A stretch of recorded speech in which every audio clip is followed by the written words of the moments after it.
Audiolibros en Latino presenta Martin Hewitt, detective, en El caso del extranjero perdido. Ya he comentado en más de una ocasión que las relaciones personales de Hewitt con los miembros de la policía de Londres eran de carácter cordial. En el curso de su trabajo, Hewitt tuvo frecuentemente la suerte de enterarse de asuntos sobre los cuales la policía estaba contenta de obtener información. En la mayoría de las veces transmitida de inmediato, siempre y cuando no se infringiera ninguna norma ni se dañara el servicio público. Hewitt siempre podía estar al tanto de los últimos sucesos. Cierto día se presentó Hewitt en la comisaría de Vine Street y preguntó por un inspector en particular que no estaba en ese momento. Se sentó y escribió una nota, y a modo de conversación le dijo al inspector: «Inspector, ¿ha ocurrido algo notable en estos días?» «Pues la verdad que hasta ahora nada», respondió el inspector. «Pero uno de nuestros muchachos se encontró con un hombre bastante extraño hace un rato. Parece lunático de alguna manera, y al verlo he tenido que enviar por un médico para que lo observe. Es un extranjero, un francés creo. Parecía terriblemente débil y enfermo, pero lo más extraño ocurrió cuando uno de los hombres, que pensaba que podría tener hambre, trajo algo de pan. Al hombre le agarraron ataques de terror al verlo y no se tranquilizó hasta que se lo quitaron». «Pues la verdad que es algo extraño». «Extraño, ¿no? Pero bueno, él tenía hambre, le trajeron un poco más de comida después y no le molestó. De hecho, se lo comió y se lo comió a todo junto con un trozo de carne fría. Es como dicen que ocurre con algunos lunáticos, uno nunca sabe cómo van a reaccionar. Ahora mismo está llorando como un bebé y diciendo cosas que no podemos entender. Da la casualidad que en este momento no hay nadie que hable francés». «Yo hablo francés», respondió Hewitt. «¿Puedo hablar con él?» «Está en el cuarto de hombres abajo. Lo han estado acompañando junto al fuego hasta que llegue el médico. Hace bastante tiempo ya. Supongo que el médico estará ocupado con algún caso de emergencia». Hewitt se abrió paso hasta el comedor grande, donde 3 o 4 policías en mangas de camisa miraban con curiosidad a un joven de aspecto muy desordenado que estaba sentado en una silla junto al fuego. Estaba pálido y mostraba marcas de moretones en su rostro, mientras que sobre un ojo había un corte apenas curado.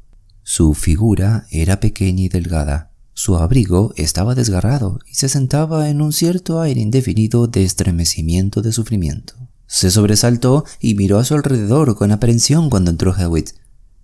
Hewitt se inclinó sonriente, le deseó buenos días, hablando en francés, y le preguntó si hablaba el idioma. El hombre miró hacia arriba con una expresión apagada, y después de un esfuerzo o dos, como quien tartamudea, exclamó: «Je le nie». «Eso es extraño», observó Hewitt a los hombres. «Le pregunto si habla francés y me dice que lo niega hablando en francés». «Él está diciendo eso muy a menudo, señor», respondió uno de los hombres, «así como otras cosas de las que no podemos hacer nada». Hewitt colocó amablemente su mano sobre el hombro del hombre y le preguntó su nombre. La respuesta fue durante un rato un gorgoteo inarticulado, que luego se fusionó con una mezcla sin sentido de palabras y sílabas. «Que se qu'il n'a, Leicester Square, sacre nom, not speak, kelchemin, skin juver mosh, jelenie». Hizo una pausa, miró, y luego, como si se diera cuenta de su impotencia, se echó a llorar. «Ha estado llorando 2 o 3 veces», dijo el hombre que había hablado antes. «Estaba llorando cuando lo encontramos». Hewitt hizo unos cuantos intentos más para comunicarse con el hombre, pero aunque el hombre parecía comprender lo que le quería decir, respondió con nada más que un balbuceo sin sentido, y finalmente abandonó el intento. Hewitt se apoyó contra el costado de la chimenea, hundió la cabeza en la curva de su brazo y quedó pensativo. Momentos después llegó el médico e hizo su examen. Mientras estaba en progreso, Hewitt se llevó a un lado al policía que había estado hablando antes y lo interrogó con algunas preguntas. Él mismo había encontrado al francés en una callejuela aburrida de Golden Square, donde el hombre estaba indefenso y temblando, aparentemente bastante desconcertado y muy débil. Lo había traído sin haber podido saber nada de él. Preguntó a 1 o 2 tenderos de la calle donde lo encontraron, pero nadie sabía nada. De hecho, nunca lo habían visto antes. Pero lo más curioso, prosiguió el policía, fue lo que ocurrió en esta habitación, cuando le traje una hogaza para darle un bocado, viendo que se veía tan débil y enojado. Pensó que íbamos a envenenarlo. Gritó justo al ver el pan y se revolvió en ese rincón y se llevó las manos a la cara. Parecía que hiciera lo que hiciera, él se asustaría y gritaría. Cuanto más me acercaba, él más gritaba, así que me fui y lo dejé afuera, hasta que al momento se calmó. Luego se me ocurrió cortar algunos pedazos de esa misma hogaza de pan y los traje junto a un poco de carne fría. Y él se los comió todo. No sé si estaba borracho o qué le pasaba, pero cambió totalmente. Pues puede ser. Por cierto, ¿tiene una de esas hogazas de pan sin cortar? Sí, señor, media docena si lo desea. 1 será suficiente. Voy a hablar con el médico. Espere un momento hasta que se tranquilice y se quede cómodo. Luego traiga un pan en silencio y colóquelo sobre la mesa, no muy lejos de su codo. No atraiga su atención a lo que está haciendo. El doctor se quedó mirando pensativo al francés, quien por su parte miraba con tristeza, pero tranquilo, la chimenea. Hewitt se acercó en silencio al médico y, sin molestar al hombre junto al fuego, preguntó interrogativamente: ¿afasia? El doctor apretó los labios, frunció el ceño y asintió significativamente. «Y algo más», murmuró lo suficientemente alto para que Hewitt lo escuchara. «Y también hay un colapso nervioso general, debería decir. Por cierto, quizás no haya agrafia. ¿Lo intentamos con lápiz y papel?» Trajeron pluma y papel y lo pusieron delante del hombre. Se le dijo lenta y claramente que estaba entre amigos, cuyo único objetivo era restaurarlo a su salud correcta. Escribiría su nombre y dirección y cualquier otra información que quisiera dar sobre sí mismo en el papel que tenía delante. El francés tomó la pluma y se quedó mirando el papel. Luego, lentamente y con mucha vacilación, trazó estas marcas. El hombre se detuvo después del último de estos caracteres fútiles y su pluma clavó una mancha en el papel mientras miraba aturdido su trabajo. Luego, con un gemido, lo dejó caer y su rostro volvió a hundirse en la curva de su brazo. El doctor tomó el papel y se lo entregó a Hewitt. «Completa agrafia, ya ve», dijo. «Él no puede escribir una palabra. Comienza a escribir Monsieur por pura costumbre al comenzar las letras de esta manera, pero la palabra se convierte en un garabato. Luego sus intentos se convierten en simples garabatos con solo un rastro de alguna palabra familiar aquí y allí, pero absolutamente sin sentido alguno». Aunque nunca antes se había topado por casualidad con un caso de afasia, afortunadamente es una enfermedad rara. Hewitt estaba familiarizado con su naturaleza general. Sabía que podía deberse a alguna lesión física en el cerebro o a un colapso como consecuencia de una terrible tensión nerviosa. Sabía que en el caso de la afasia motora, el paciente, aunque es plenamente consciente de todo lo que sucede a su alrededor y aunque comprende perfectamente lo que se le dice, es completamente incapaz de expresar sus propios pensamientos en palabras habladas. Ha perdido, de hecho, la conexión entre las palabras y sus símbolos hablados. También que en la mayoría de los casos graves, la agrafia, la pérdida de la capacidad de escribir palabras con cualquier referencia a su significado, es comúnmente un acompañamiento normal. «Supongo que hará que lo lleven al hospital», preguntó Hewitt. «Sí», respondió el médico, «iré y lo veré de inmediato». El hombre volvió a levantar la vista mientras hablaban. El policía, de acuerdo con el pedido de Hewitt, había colocado una hogaza de pan en la mesa cerca de él, y ahora, cuando levantó la vista, la vio. Se sobresaltó visiblemente y palideció, pero no dio los mismos signos de terror abyecto que el policía había observado anteriormente. Parecía nervioso e intranquilo. En ese momento fue alcanzando sigilosamente el pan. Hewitt siguió hablando con el médico, mientras de cerca observaba el comportamiento del francés por el rabillo del ojo. El pan era una hogaza simple, de forma sólida y regular. El hombre lo alcanzó e inmediatamente lo volteó sobre la mesa. Luego se hundió en su silla con una expresión más satisfecha, aunque su mirada todavía estaba dirigida hacia el pan. El policía sonrió en silencio ante esta curiosa maniobra. El médico se fue y Hewitt lo acompañó hasta la puerta de la habitación. «Todavía no lo trasladarán, ¿verdad?», preguntó Hewitt cuando se iban. «Pues seguramente en 1 o 2 horas». «¿Usted quiere mantenerlo aquí por un tiempo?». «No por mucho, pero creo que hay algo curioso en este caso, y tal vez se pueda aprender algo observando un poco más. Pero no puedo perder mucho tiempo». A la señal de Hewitt se retiró la hogaza de pan. Luego, Hewitt se acercó a la mesita del francés y empujó el bolígrafo y las hojas de papel hacia él. La maniobra tuvo su resultado. El hombre miró de un lado a otro de la habitación vacía 1 o 2 veces y luego comenzó a voltear los papeles. De ahí pasó a mojar la pluma en el tintero y ahora estaba garabateando al azar en las hojas sueltas. Hewitt fingió dejarlo completamente solo y parecía estar absorto en una contemplación de una fotografía de una banda de música de la división de policía que colgaba en la pared, mientras observaba lo que iba haciendo el hombre. Al principio no había nada más que garabatos sin sentido e intentos de palabras. Luego aparecieron bocetos toscos de la cabeza de un hombre, una silla o algo así. Sobre la repisa de la chimenea había un pequeño reloj, aparentemente una especie de pieza de presentación humilde. El cuerpo del reloj estaba colocado en un marco de herradura, con látigos cruzados detrás.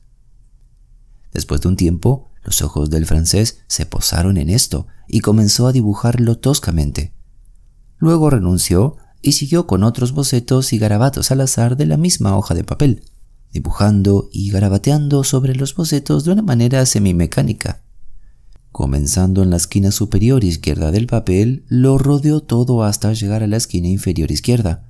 Luego, pasando rápidamente la pluma por su último boceto, lo dejó caer y con un gran estremecimiento volvió a alejarse y ocultó la cara junto a la chimenea.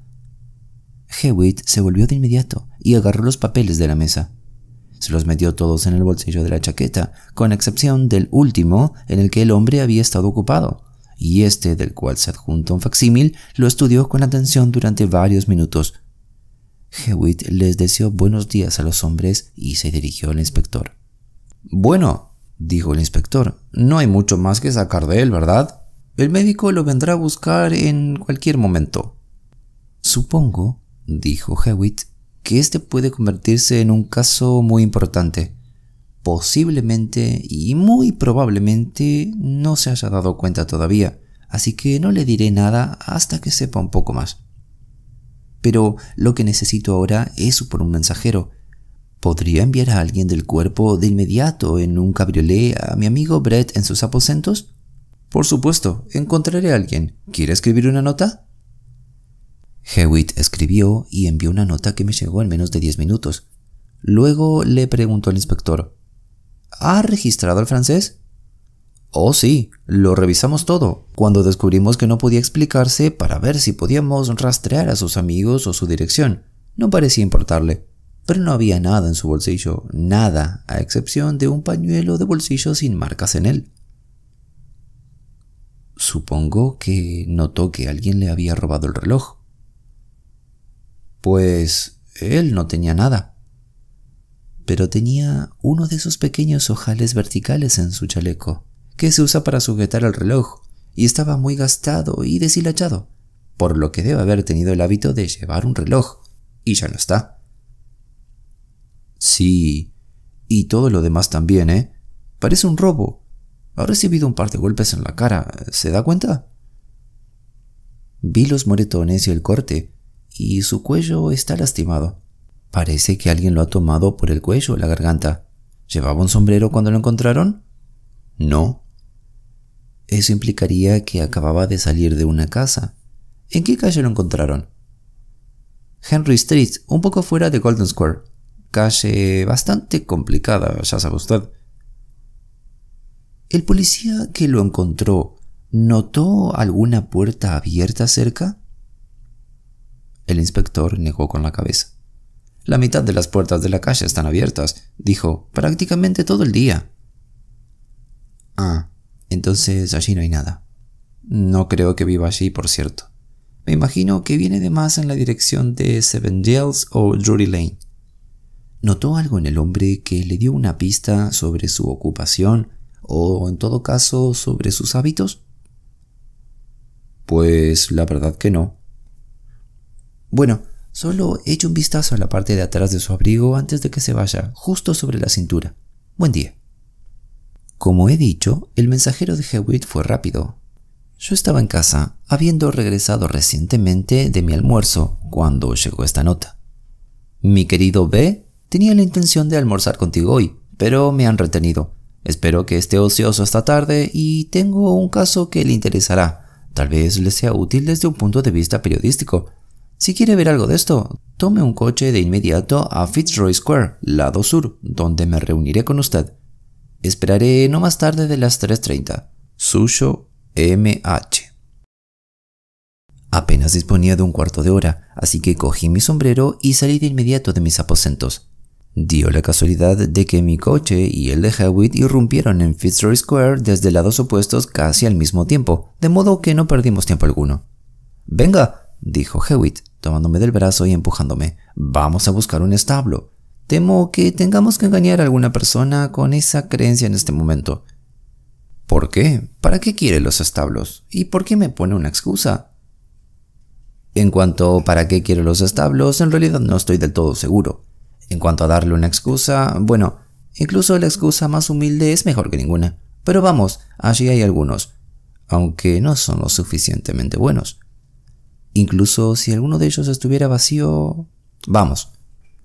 Nos habíamos detenido un instante a la entrada de un pequeño callejón de establos bastante sucios y Hewitt prestando aparentemente poca atención a los mismos. Había estado fijando a su alrededor la mirada en el aire. «Conozco bastante bien esta parte de Londres», observó Hewitt, «y solo puedo recordar otra serie de establos cerca. Debemos intentarlo. De hecho, vengo aquí por poco más que conjeturas, aunque me sorprendería si no hay algo aquí». «¿Sabe o conoce algo sobre la afasia?»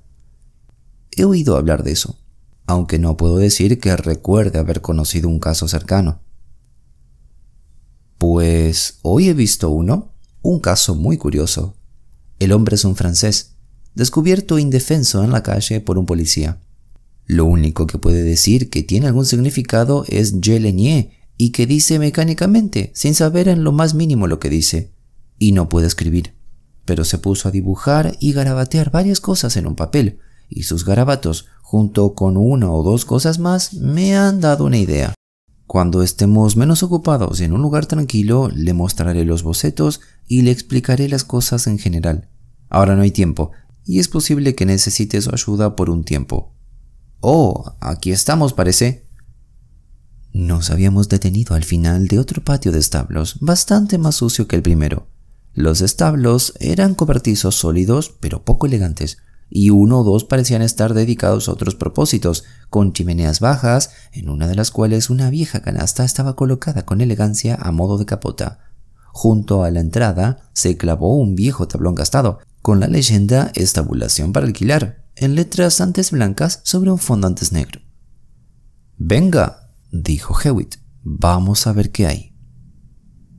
Seguimos nuestro camino sobre los grasientos adoquines y miramos a nuestro alrededor.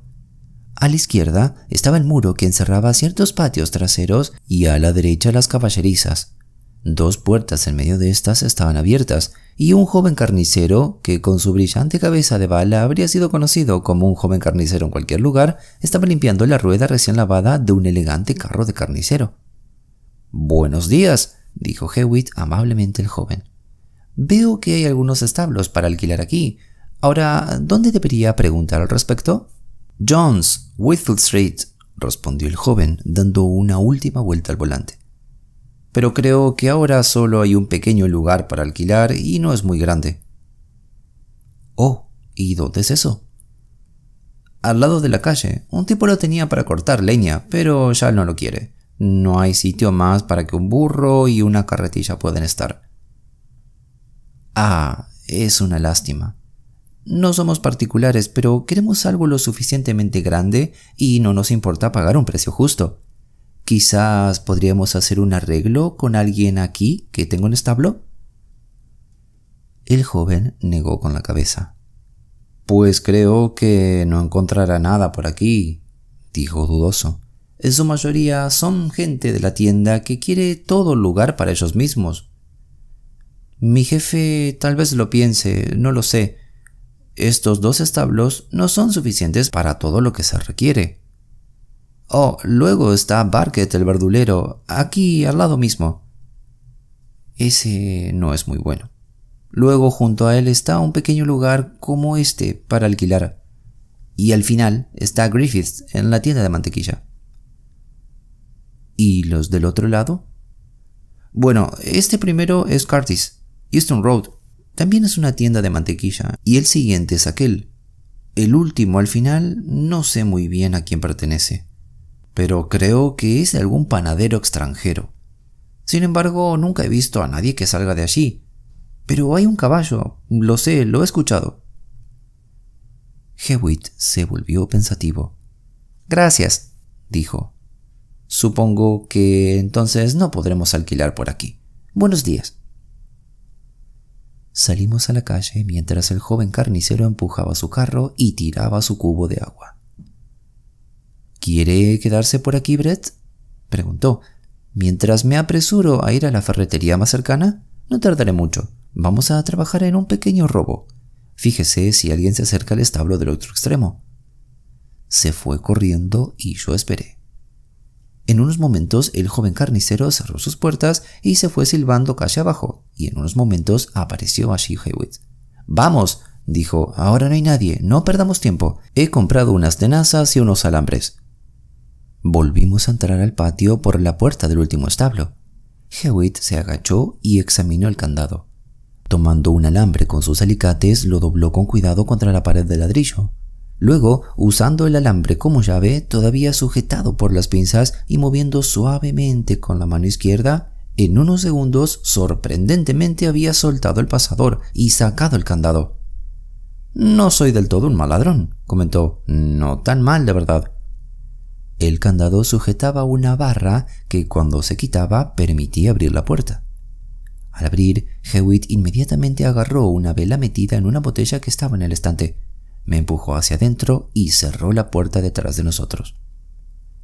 «Haremos esto a la luz de las velas», dijo mientras encendía una cerilla. «Si la puerta se deja abierta, se vería desde la calle. Usted tenga sus oídos abiertos en caso de que alguien venga por el patio». La parte del cobertizo en la que estábamos se usaba como cochera y estaba ocupada por un carro de comerciante bastante destartalado, cuyos ejes descansaban en el suelo. Del establo contiguo llegaba el sonido de los pasos y las pisadas de un caballo impaciente. Nos dirigimos al carro.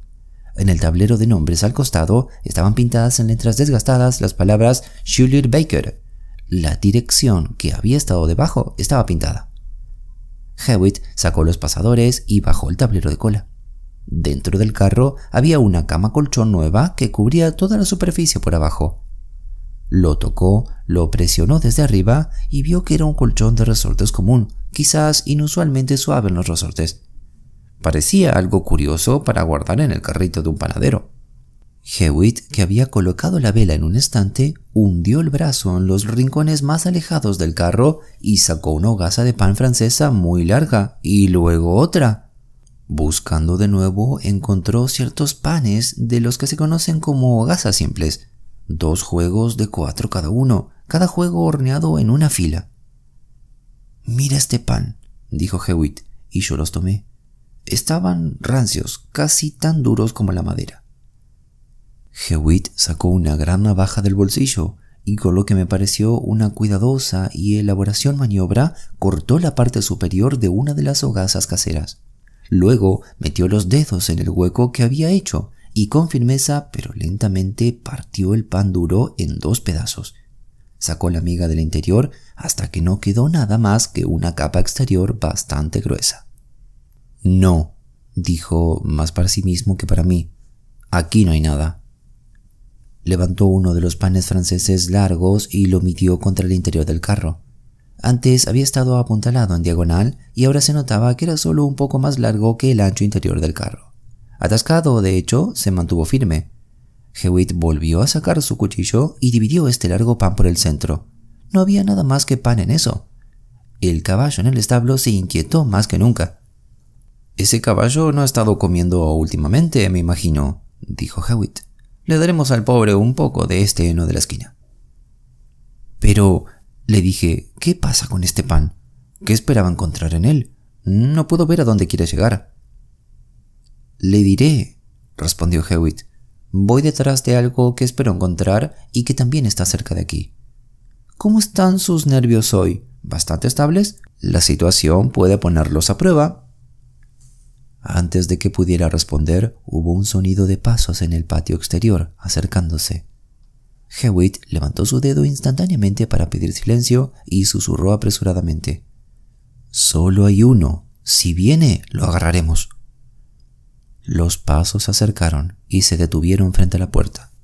Hubo una pausa y luego una ligera inhalación, como de una persona repentinamente sorprendida.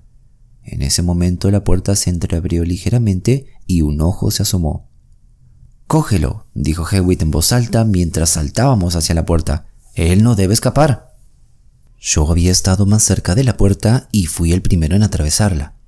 El forastero corrió por el patio lo mejor que pudo, pero mis piernas eran más largas y a medio camino de la calle lo agarré por el hombro y le di la vuelta.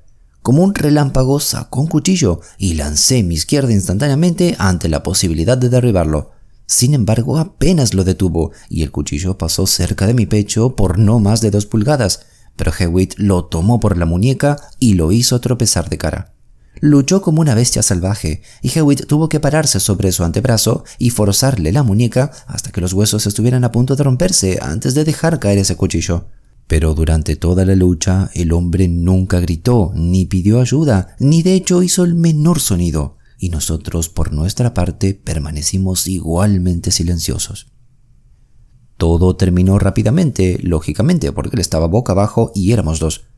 Arrastramos a nuestro prisionero al establo y cerramos la puerta detrás de nosotros. Por lo que habíamos visto, nadie había presenciado la captura desde la calle, aunque por supuesto habíamos estado demasiado ocupados para estar seguros de eso. «Hay un juego de arneses colgado en la parte de atrás», dijo Hewitt. «Creo que lo amarraremos con las correas y las riendas, nada como el cuero. No necesitamos una mordaza, sé que no gritará». Mientras conseguía las correas, Hewitt sujetó al prisionero con un peculiar agarre del cuello y la muñeca que le impedía moverse, excepto con el riesgo de romperse su brazo. Probablemente nunca había sido una persona de aspecto agradable, siendo bajo, fuerte y rechoncho, grande y feo de facciones, y salvaje y sucio de cabello y barba. Y ahora, con la cara enrojecida por la lucha y manchada por el barro del patio del establo, la nariz sangrando y la frente mostrando un bulto creciente, parecía particularmente repelente. Le atamos los codos por detrás y mientras ignoraba malhumorado que le pedían el contenido de sus bolsillos, Hewitt lo sacó sin miramientos. Indefenso como estaba, el hombre luchó para evitar esto, aunque por supuesto sin éxito. Había papeles, tabaco, un manojo de llaves y varias cachivaches. Hewitt estaba mirando apresuradamente los papeles cuando de repente, al dejarlos caer, captó al prisionero por el hombro y lo apartó de un fardo de heno parcialmente consumido que estaba en un rincón y hacia el cual se había deslizado sigilosamente. «Manténlo quieto», dijo Hewitt. «Aún no hemos examinado este lugar». Y comenzó a quitar el heno de la esquina. Enseguida apareció un gran trozo de tela de saco, y al levantarlo dejó visible debajo otra tanda de panes del mismo tipo que habíamos visto en el carro.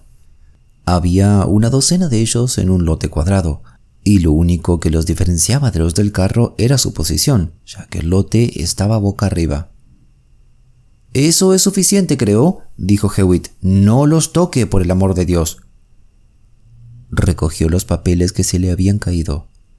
«Eso nos ha ahorrado una pequeña búsqueda», continuó.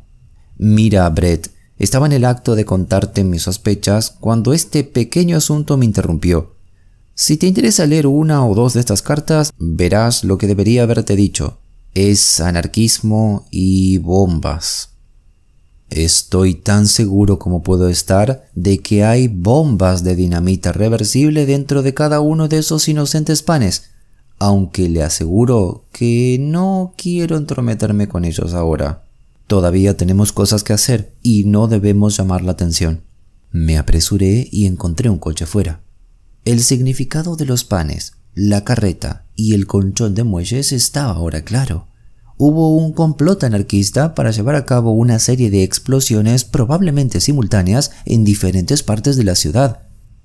Yo había oído hablar mucho de las terribles bombas de reversa, esas bombas que al contener un tubo de ácido tapado con guata no requerían fusible y solo necesitaban ser invertidas para que explotaran en unos pocos minutos. Los panes que contenían esas bombas formarían un espejo eficaz y debían distribuirse probablemente a plena luz del día, de la manera más natural posible, en un carro de panadería. Un hombre estaría esperando cerca de la escena de cada explosión contemplada. Se le daría un pan tomado de la tanda invertida. Lo llevaría, tal vez envuelto en papel, pero aún invertido, y aparentemente el objeto más inocente posible al lugar seleccionado lo depositaría con el lado derecho hacia arriba, lo que invertiría el tubo interior y establecería la acción en algún rincón tranquilo, detrás de una puerta o lo que no, y escaparía por su cuenta mientras la explosión derribaba paredes, y si el experimento tenía suerte, se llevaría consigo a muchas personas desprevenidas. Estos terribles panes se hacían y se guardaban al revés al principio para que se mantuvieran firmes, y si se observaba de manera más natural cuando se le daba la vuelta para explotar. Incluso si un niño recogía el pan y se lo llevaba, ese niño al menos volaría en átomos, lo que en cualquier caso habría sido algo por lo que los conspiradores se habrían felicitado.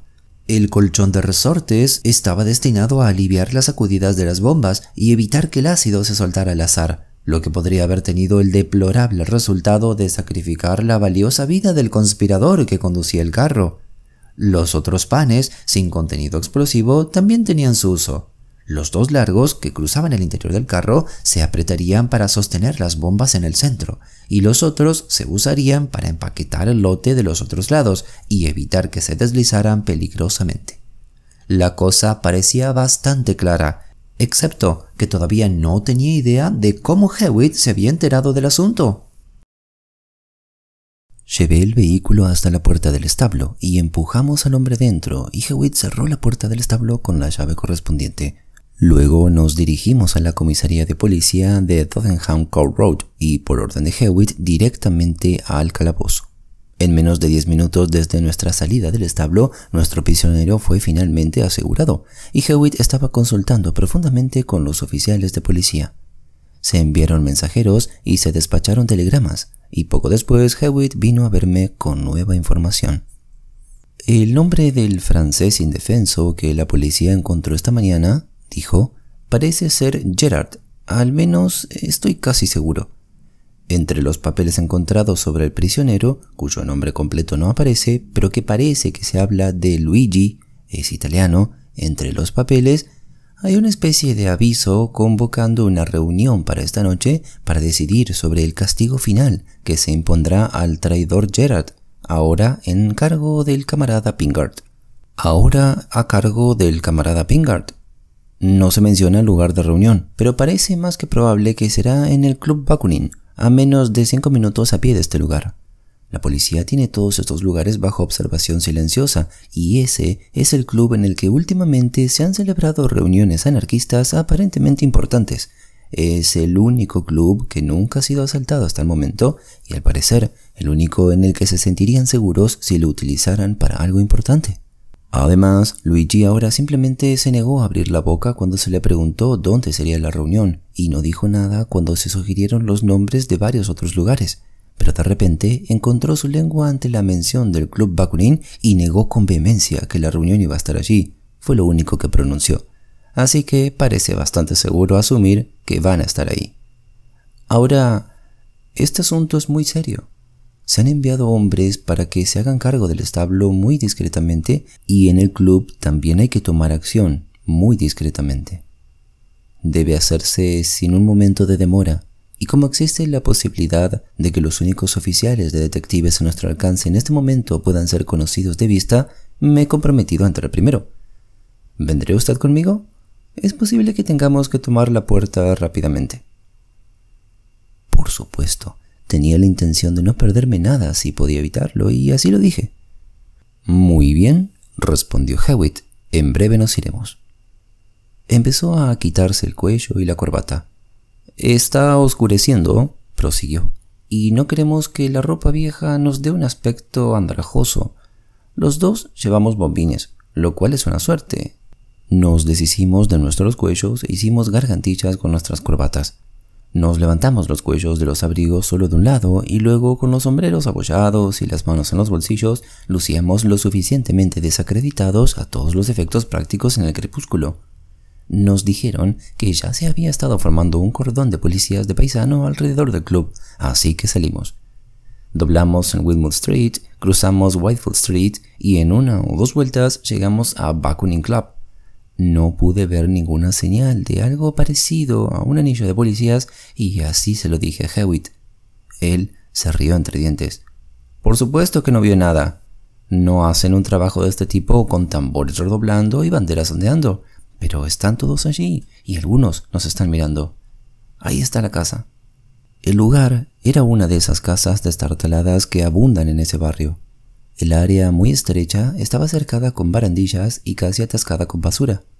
Encima de él se veían 3 pisos, el más bajo indicado por la puerta y una ventana, y los otros 2 por ventanas a cada uno, todos mezquinos y sucios. Una luz tenue apareció en el último piso y otra en algún lugar detrás del área de basura. Todo lo demás estaba a oscuras. Hewitt miró atentamente el área, pero fue imposible discernir algo detrás de la única ventana mugrienta que era visible. Luego subimos con ligereza los 3 o 4 escalones hasta la puerta y tocamos el timbre. Podíamos escuchar pies en pantuflas subiendo una escalera y acercándose. Se movió un pestillo, se abrió una puerta 6 pulgadas, apareció un rostro borroso y una voz femenina preguntó: «¿Qui est là?» «Deux camarades», gruñó Hewitt con irritación. «Oh, va vite». Me había dado cuenta de que una cadena corta impedía que la puerta se abriera más. Esta cadena la mujer la desenganchó de la puerta, pero aún conservaba la última simplemente entreabierta, como si tuviera la intención de asegurarse aún más.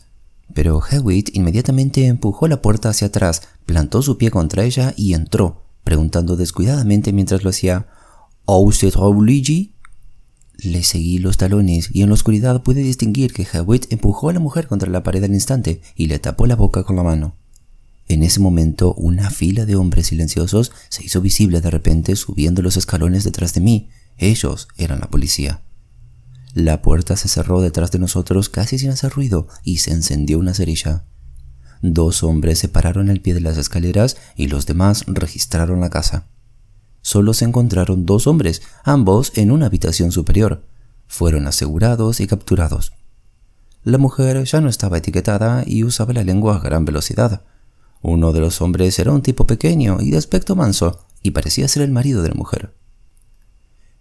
Monsieur le police», exclamó con vehemencia. «No es de él, mon pauvre Pierre, que ustedes entren corriendo».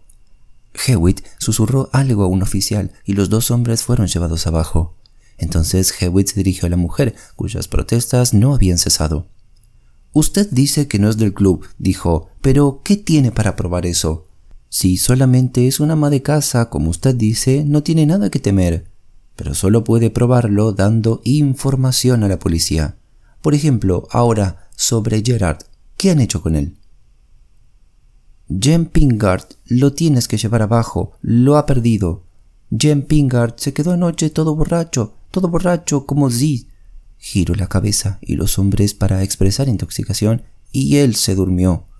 «Demasiado hoy, cuando Emile sale, y Gerard, él también sale, y nadie lo sabe. Se lo diré todo». «Pero, ¿qué le hicieron a Gerard antes de que se fuera?» La mujer estaba lista y ansiosa por contar cualquier cosa. Gerard había sido seleccionado para hacer algo. ¿Qué era exactamente? Ella no lo sabía, pero había un caballo y un carro, y él debía conducirlo.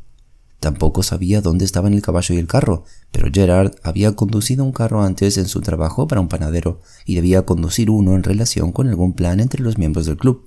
Pero al pobre Gerard en el último momento no le gustó conducir el carro, tenía miedo. No dijo que tenía miedo, pero preparó una carta que no estaba firmada. La carta iba a ser enviada a la policía y les decía el paradero del caballo y el carro para que la policía pudiera apoderarse de esas cosas, y luego Gerard, que tenía miedo, no tendría nada que hacer en la forma de conducir. No traicionó los nombres de los camaradas, pero dijo que el lugar del caballo y el carro estaban seguros. Sin embargo, la carta nunca fue enviada. Hubo sospechas y la carta fue encontrada en un bolsillo y leída. Luego hubo una reunión y Gerard se enfrentó a su carta. No pudo decir nada más que «Je le nié». No encontró más explicación que esa. Había mucho ruido y ella había observado desde una escalera, desde la que se podía ver a través de un orificio de ventilación. Gerard tenía mucho miedo. Su rostro estaba blanco y se movía. Oraba por misericordia y hablaron de matarlo. Se discutió cómo debería ser asesinado y el pobre Gerard estaba más aterrorizado. Le hicieron quitarse el cuello y le pasaron una navaja por la garganta, aunque sin matarlo, hasta que se desmayó del susto. Entonces le echaron agua por encima y lo golpearon en la cara hasta que revivió.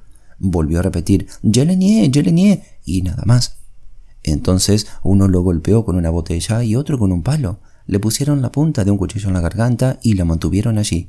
Pero esta vez no se desmayó, sino que gritó suavemente como un borracho «Je le nié». Así que le ataron un pañuelo al cuello y le retorcieron hasta que su cara se puso púrpura y negra y sus ojos se volvieron redondos y terribles, y luego lo golpearon en la cara y volvió a desmayarse. Pero le quitaron el pañuelo temiendo que no pudieran sacar fácilmente el cuerpo si lo mataban, porque no había preparación. Así que decidieron reunirse de nuevo y discutir cuándo harían esto. Por lo que se lo llevaron a las habitaciones de Jane Pingard, de Jane y Emil Pingard, en Henry Street, Golden Square. Pero Emil Pingard había salido y Jane estaba borracho y dormido, y luego lo perdieron de vista. Jane Pingard era el de abajo, el más alto de los dos. La otra no era sino la pauvre Pierre, quien con ella misma no era del club. Trabajaban solos. Ellos eran los guardianes de la casa. No había nada por lo que deberían ser arrestados, y ella le daría a la policía cualquier información que le pidieran. «Como pensé, ya ve», me dijo Hewitt. «Los nervios del hombre se han roto bajo el terror y la tensión, y el resultado es la fascia. Creo que le dije que lo único articulado que podía decir era «Je le nié», y ahora sabemos cómo esas palabras quedaron impresas en él hasta que ahora las pronuncia mecánicamente, sin tener idea de su significado. Vamos, no podemos hacer nada más aquí ahora». «Pero espere un momento». Había pasos afuera. Se apagó la luz y un policía se acercó a la puerta y la abrió en cuanto sonó el timbre. 3 hombres entraron uno tras de otro y la puerta se cerró inmediatamente detrás de ellos. Eran prisioneros. Salimos en silencio y aunque lógicamente lo esperábamos, no fue hasta la mañana siguiente que supimos con certeza que el mayor arresto de anarquistas jamás realizado en este país se llevó a cabo esa noche en el Club Bakunin. Cada hombre que llegó fue procesado por la justicia. Nos dirigimos a casa de Luzzati, y fue durante nuestra cena que Hewitt me puso en plena posesión de los hechos anteriores de este caso, que he puesto como narración impersonal en el lugar que les corresponde al principio. Pero, dije, ¿qué pasa con ese garabato sin sentido que me dijo que Gerard hizo en la comisaría? ¿Puedo verlo? Hewitt se volvió hacia donde colgaba su abrigo detrás de él y sacó un puñado de papeles de su bolsillo. «La mayoría de estos», dijo, «no significan nada en absoluto. Eso es lo que escribió al principio».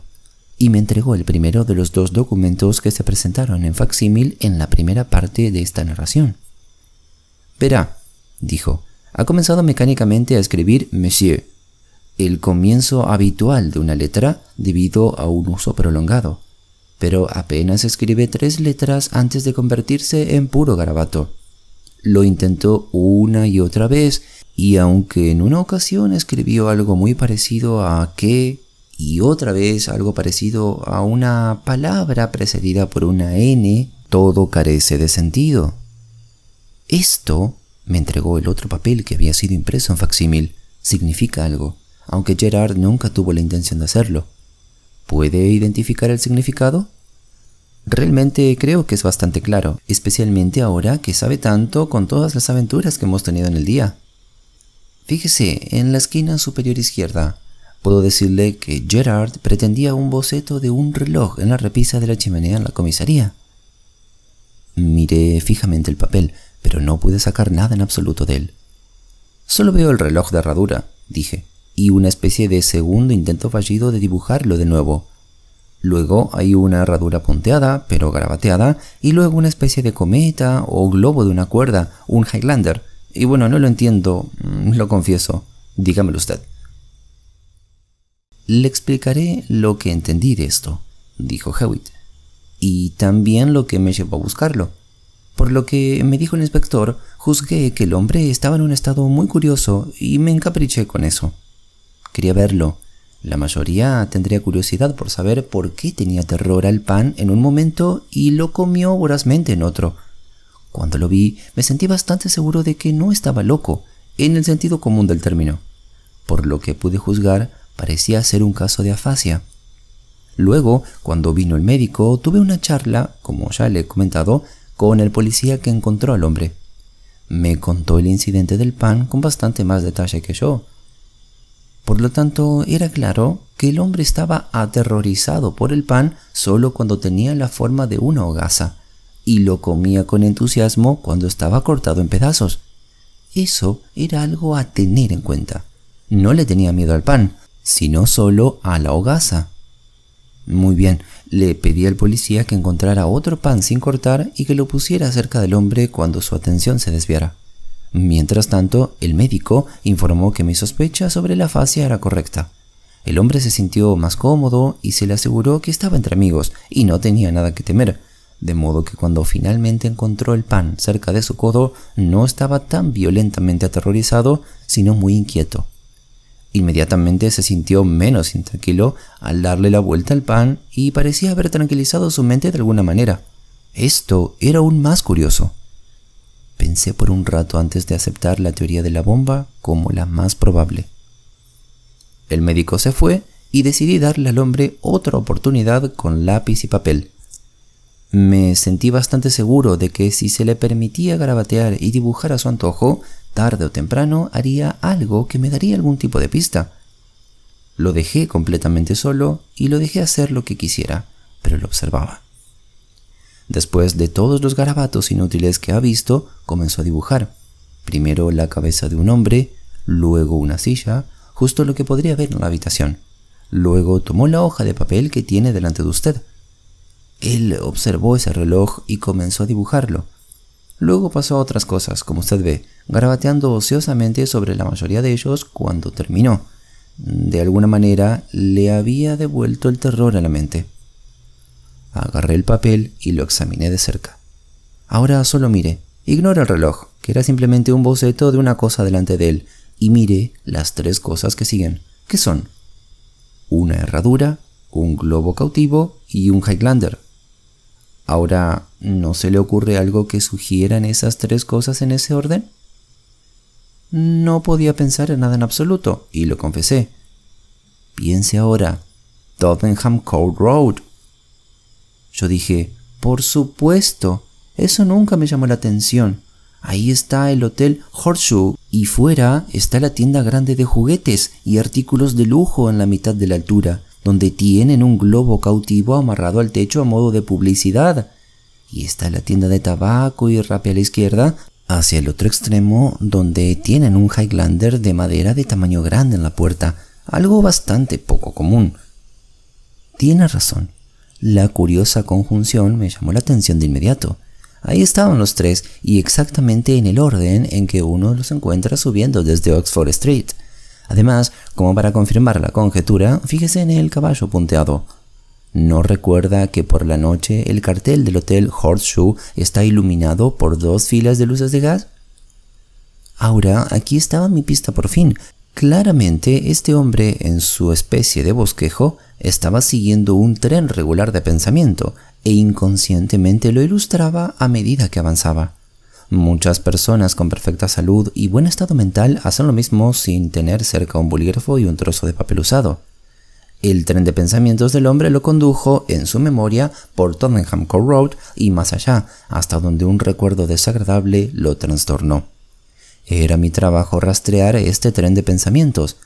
Recuerde la hazaña de Dupin en la historia de Poe, los crímenes de la Rue Morgue, cómo camina al lado de su amigo en silencio por una cierta distancia y luego estalla repentinamente con una adivinación de sus pensamientos, teniendo silencio. Los ha rastreado desde un frutero con una cesta, pasando por los adoquines, Epicuro, el Dr. Nichols, la constelación de Orión y un poema latino, hasta un zapatero recién convertido en actor. Bueno, fue una tarea como esta, pero infinitamente más simple, lógicamente, la que me encomendaron. Este hombre comienza dibujando el reloj de herradura. Habiendo terminado con eso y con la herradura todavía en su mente, comienza a dibujar una herradura simple. Es un fracaso y lo garabatea. Su mente inmediatamente se vuelve hacia el Horseshoe Hotel, que conoce por pasar con frecuencia, y su señal de gas jets. Él dibuja eso, haciendo puntos para las luces de gas. Una vez que comenzó en Tottenham Court Road, su mente naturalmente sigue su ruta habitual a lo largo de él. Recuerda el globo cautivo publicitario a mitad de camino hacia arriba y hacia abajo que va en su papel. Con su imaginación cruza la calle y continúa hasta que llega al muy notable Highlander fuera del estanco. Eso está esbozado. Por lo tanto, es evidente que una ruta familiar para él era desde New Oxford Street hasta Tottenham Court Road. En la comisaría me aventuré a adivinar por esto que vivía en algún lugar cerca de Seven Dials. Tal vez dentro de poco sabremos si esto era cierto. Pero volvamos a los bocetos. Después del Highlander hay algo al principio no muy claro. Un pequeño examen, sin embargo, muestra que estaba destinado a un sombrerete de chimenea parcialmente cubierto con una cesta. Ahora bien, una canasta vieja clavada de costado en una chimenea a modo de capota no es algo poco común en algunas partes del país, pero es muy inusual en Londres. Probablemente entonces estaría en alguna callejuela o callejón. A continuación, y por último, hay una cabeza de caballo, y fue en esto que el problema del hombre volvió a él. Ahora bien, cuando uno va a un lugar y encuentra un caballo allí, ese lugar no es raro que sea un establo, y de hecho es mucho más probable que se encuentre en uso la capota de canasta en una gama de caballos traseros. Supongamos entonces que después de tomar la dirección indicada en los bocetos, la dirección de Fitzroy Square, de hecho, uno encontrará una serie de establos con una cubierta de canasta visible alrededor. Bueno, como usted sabe, y solo puedo recordar dos patios de establos probables en esa parte en particular, los dos que vimos, en el segundo de los cuales es posible que haya notado una capota de canasta como la que he estado hablando. Bueno, lo que hicimos, usted lo sabe, y encontramos fue una confirmación de mi conjetura sobre los panes, también lo sabe.